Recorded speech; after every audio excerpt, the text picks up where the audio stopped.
Bueno, buenas noches, profesora Sandra. Mi nombre es Edwin Mauricio Pay, estudiante de la Universidad de la Amazonía, eh, licenciatura en Literatura y Lengua Castellana, del área de Práctica e Investigación 1. El siguiente video es para dar el análisis del relato de mi compañera Yajaira Hernández, el cual titula ¿Cómo fue mi enseñanza escolar?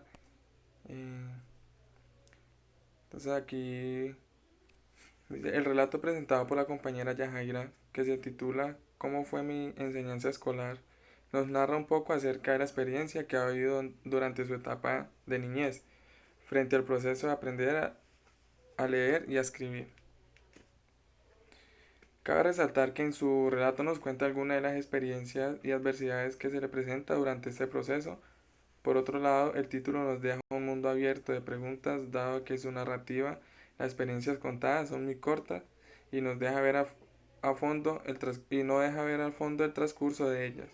Yajaira en su etapa de primaria tuvo algunos problemas para escribir algunas palabras y algunas vocales. Probablemente Yajaira poseerá un vago recuerdo de cómo fue su proceso de enseñanza y recuerda las adversidades que tuvo y algunos problemas que menciona con una mala experiencia en uno de los colegios donde se mofaban de ella por no poder pronunciar bien ciertas palabras y por su acento. El proceso de aprender a leer y a escribir se conoce como el nombre de lectoescritura. Leer implica la comprensión de un texto y escribir supone la producción de un mensaje con un determinado propósito. Se trata, por lo tanto, de acciones con aspectos comunes, pero que se requieren algunas habilidades distintas. La mayoría de niños sienten deseo de empezar a leer y a escribir porque no significa entrar en el mundo, porque esto significa entrar en el mundo de los mayores.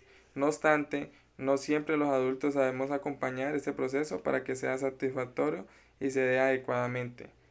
Este es un fragmento de un texto de Vanessa del año 2019. Por consiguiente, nos menciona un breve paso por su experiencia de vida al llegar al bachillerato y el paso por varios colegios. Nos menciona una breve reseña de una mala experiencia por el cual el lector lo dejará con una gran incógnita, puesto a que su narrativa es muy explícita y corta, dejando a un lado quizás un sinnúmero de experiencias que hubiesen ocurrido en su vasto recorrido durante su etapa de aprendizaje. El rol docente cumple diferentes tareas en su quehacer educativo.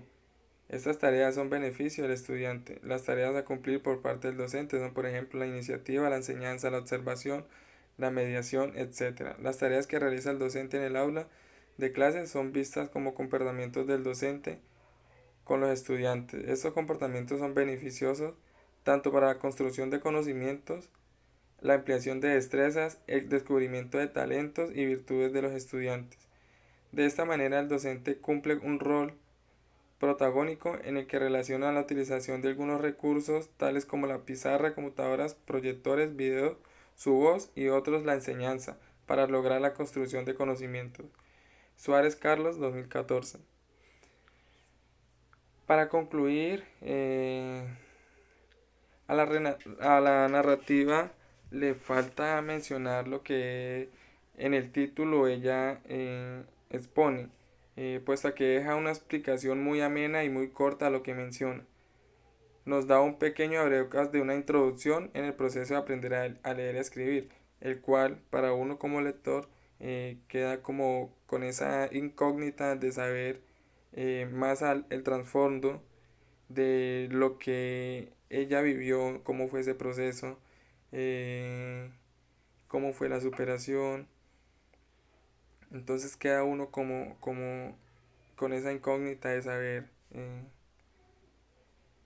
el proceso en sí, puesto que aquí en la narrativa se ve algo muy breve, menciona algo muy breve de lo que fue su proceso de enseñanza. Ese fue mi trabajo final, profe.